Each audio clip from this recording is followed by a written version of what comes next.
बिस्मिल्लाहिर्रहमानिर्रहीम। अस्सलाम वालेकुम नाज़रीन। आज जनाब बहलोल दना के सवाल और हज़रत जुनैद बगदादी के जवाब देने से कासिर रहे, इस वाक़े के ज़ुमरे में आपको ये वाक़या बताएंगे।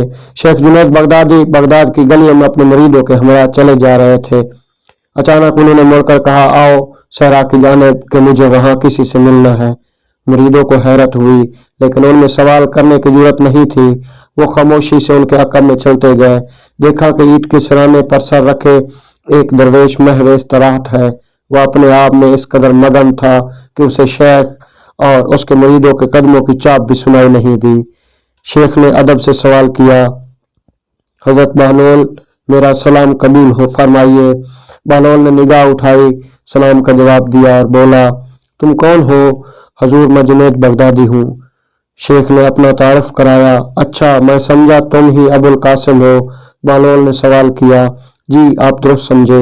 शेख ने अदब से कहा, सुना है तुम लोगों को रूहानी तालीम देते हो। बहलोल ने पूछा, जी हाँ, ये नाचीज अपनी सही कोशिश करता है।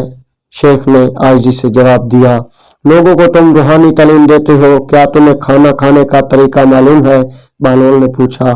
शेख चौंके और वो फिर संभल कर बोले, मैं बिस्मिल्लाह कहकर शुरू करता हूँ, अपने सामने से खाता हूँ, छोटे छोटे लुकमे लेता हूँ, दाएं तरफ मुंह में रखता हूँ, आहिस्तगी से चबाता हूँ, खाने में शरीक लोगों के नवाले नहीं गिनता, खाना खाते हुए अल्लाह की हम्द करता हूँ और खाना शुरू करने से पहले और ख़त्म करने के बाद अपने हाथ धोता हूँ। वाह भाई, क्या कहने। बहलोल सर झटक कर उठा और अपना दामन झाड़ कर बोला, तुम तो खलकत के मुर्शद बने फिरते हो और तुमको अभी तक खाना खाना भी नहीं आया। उसने इतना कहा और आगे बढ़ गया। शेख के मुरीदों को इसका इस तरह कहना बहुत नागवार मालूम हुआ। उनमें से गुस्से से बोला, पीरो मुर्शद, ये बहलोल तो बिल्कुल पागल है, आप इसकी बात का ख्याल न करें। शेख ने सिर हिलाया, ये पागल जरूर है मगर हजार दानिशमंदों पर भारी है। असल हकायक इसी के पास है। आओ चलो, इससे हमें बहुत कुछ सीखना है। मुरीद बादल नखास्ता शेख के साथ चल पड़े। बहलोल अपनी धुन में मस्त चलता चला गया। शेख ने उसे न पुकारा न रोका, यहाँ तक कि वो एक वीराने में जा बैठा। शेख मोहतात कदमों से उसके करीब पहुंचे और उसे फिर सलाम किया। बहलोल ने निगाह उठाई, तुम कौन हो? मैं शेख बगदादी हूँ जो खाना खाना भी नहीं जानता। उन्होंने इतराफ किया। बहलोल ने बेनियाजी से कहा, खाना खाना तो तुमको आता नहीं, क्या बात करना आता है? जी, मेरा ख्याल है मैं किसी हद तक बात करनी जानता हूँ। शेख ने झिझक कर जवाब दिया। सुभान अल्लाह, बताओ तुम किस तरह गुफ्तगू करते हो? बहलोल ने पूछा। मैं इतदाल की हद तक बात करता हूँ, बेमौका और बहुत ज्यादा नहीं बोलता, सामईन की अकल और समन के मुताबिक गुफ्तगू करता हूँ, दुनिया वालों को अल्लाह और इसके रसूल की तरफ बुलाता हूँ। मैं इतना नहीं बोलता कि सुनने वाले बेजार हो जाएं। मैं अपनी गुफ्तगू में ज़हरी और बातनी अलूम की बारीकियों का लिहाज भी रखता हूँ। शेख ने कोशिश की इस मर्तबा कोई कसर न रह जाए। अजीब शख्स हो तुम। बहलोल बेजारी से उठ खड़ा हुआ। खाना खाना तो दरकिनार, तुमको तो बात करने की भी तमीज नहीं। उसने अपना दामन झटका और आगे बढ़ गया। मुरीदों को सख्त नागवार गुजरा। उन्होंने घूर कर दूर जाते हुए बहलोल की तरफ देखा और गुस्से से बोले, या शेख, ये दीवाना किस कदर गुस्ताख है, इसको आपके इल्म और मर्तबे का क्या अंदाजा। इसे अपने हाल पर छोड़िए और तशरीफ ले चलिए। नहीं, शेख बगदादी ने कहा, यह दीवाना दानाई का खजाना अपने पास रखता है और मुझे इसकी हाजत है। आओ मेरे साथ। वो फिर बहलोल के पीछे चल दिए। कुछ दूर तक बहलोल अपने ख्याल में मगन चलता चला गया। फिर उसने मुड़कर देखा और बोला, शेख बगदादी, तुम मेरा पीछा क्यों कर रहे हो? न तुमको खाना खाना आता है, न गुफ्तगू के आदाब जानते हो, शायद सोने के तौर तरीके भी तुमको नहीं आता होगा। जैसा मुझे आता है मैं आपको बताता हूँ, शेख ने अदब से कहा। बताओ। बहलोल ने जमीन पर बैठते हुए कहा।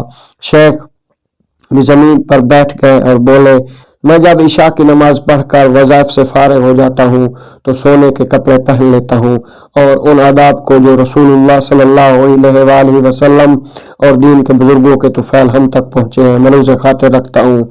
कमाल है। उसने कमाल है। बहलोल ने कहा, इन हजरत को तो सोना भी नहीं आता। उसने उठना चाहा। शेख बगदादी ने दामन पकड़ लिया और मिन्नत करने लगे, जनाब शेख बहलोल, खुदा के लिए तशरीफ रखिए और मुझे वो सब तालीम कीजिए जो मैं नहीं जानता। बिलाशुबा आप दोस्त फरमाते हैं कि मैं कुछ भी नहीं जानता। बहलोल मुस्कुराया, शेख पहले तुम सब जानने का दावा रखते थे, इसलिए मैंने तुमसे किनारा किया। अब तुमने अपनी नावक्फियत का एतराफ कर लिया है तो तुमको सिखाने में कोई हर्ज नहीं। तो सुनो, मैं हमतल गोश हूँ, शेख बगदादी ने तवज्जो से कहा। तुमने खाना खाने के आदाब में जो कुछ बयान किया वो सब फरूआत है, जबकि असूल की अहमियत मुसल्लम है। तो खाना खाने की असल ये है कि जो कुछ खाया जाए वो हलाल और जायज़ हो। अगर हराम ग़िज़ा को 1000 आदाब के साथ भी खाया जाए तो वो बेफ़ायदा है और दिल की तारीकी का सबब बनता है। बहलोल ने बयान किया, सुबहान अल्लाह, आपने मेरी आंखें खोल दी हैं। जुनैद ने कहा। बहलोल ने अपनी बात जारी रखी, बात करने में सबसे पहले कल्ब की पाकीज़गी और नीयत का दुरुस्त होना ज़रूरी है और वो गुफ्तगू खुदा की खुशनुदी के लिए हो। अगर किसी दुनियावी काम की गर्ज से होगी तो चाहे कैसे ही अल्फाज चुने जाएं वो मुसीबत ही मुसीबत है। इसलिए खामोशी ही में आफियत है। सोने के बारे में जो कुछ तुमने बयान किया वो भी फरूआत है। उसकी असल ये है कि सोते वक्त दिल में किसी भी मुसलमान से बुग़्ज़, कीना और हसद न हो। दिल में दुनिया और माल दुनिया का लालच न हो। सोते हुए खुदा की याद दिल में हो। शेख बगदादी बेसाख्ता उठकर बहलोल के हाथ को बोसा दिया और उसे दुआएं देते हुए रुखसत हुए। उनके जो मुरीद बहलोल को दीवाना और पागल समझ रहे थे, उन्हें अपने अमल पर शर्मिंदगी हुई और उन्होंने नए सिरे से अपने कल्ब की रोशनी में जिंदगी को देखना शुरू किया। तो नाज़रीन, उम्मीद करते हैं कि आपको हमारा ये वाक़या पसंद आएगा। अगर पसंद आए तो चैनल को सब्सक्राइब कर देना, वीडियो को लाइक और कमेंट्स ज़रूर कर देना। मिलते हैं अगले एपिसोड में, तब तक इजाज़त दीजिए। अल्लाह हाफ़िज़।